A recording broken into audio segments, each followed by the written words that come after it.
عسلامة يا جماعة. اليوم ان شاء الله باش نطيبوا كباب على طريقة كباب اللي هي بالنسبة طبعا عباد ما يعرفوش الوصفة متاعها. يعني باش نهبطها نوريكم الطريقة متاعها.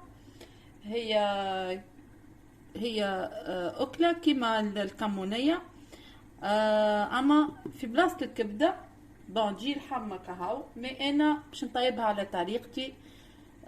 بنينة برشا تجي هاكا تشوفوا في الاخر معناتها كي تطيب قبل ما تطيب شنو معناتها تتبعوا الطريقة متاعي للاخر وجربوها وتشوفوا البنة متاعها. اول حاجة حطينا اللحم قصيناه، فوحنا فلفل اكحل وملح وشوية تابل، شوية بركة تابل، كركم وهريسة عربي.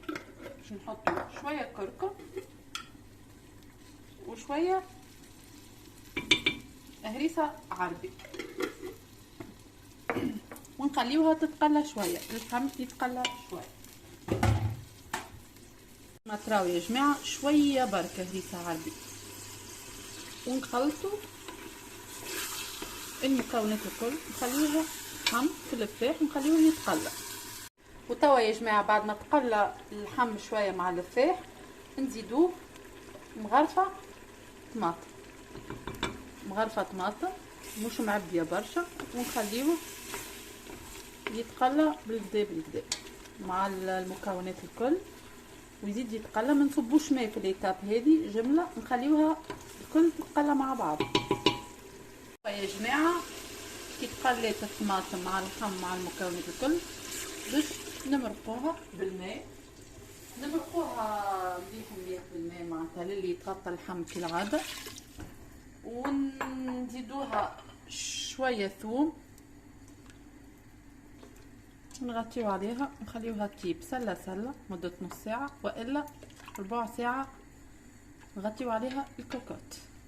وتوا يا جماعة بعد ما طاب اللحم متاعنا باش نزيدوه مرقاز. جربوها الطريقة هذه، علاش قلت لكم انا كباب على طريقتي. نزيدوها المرقاز نحركوه ونخليوه يطيب لو طون اللي يطيب المرقاز وتقف على زيتها. تنوريه لكم في الاخر تاكلوها صحة وبالشفاء.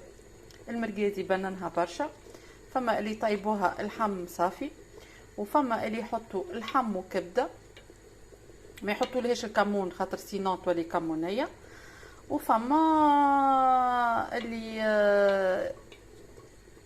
انا طريقتي نحط لها تريفات مرقاز يبنوها على الاخر. جربوها ان شاء الله، تجربوها وتشوفوا وتذوقوها تعطيوني ان شاء الله رايكم، ان شاء الله تعجبكم. يا جماعه الكباب متاعنا طابوا او حضروا هكا كيما تراو فيها وقفت على زيتها. ان شاء الله تجربوها وتاكلوها صحه وبالشفاء. اهو صحاين الكباب متاعنا يا جماعه. ما تنساوليش عاد رشه المعدنوس والبصل. ان شاء الله تجربوه وتاكلوه صحه وبالشفاء.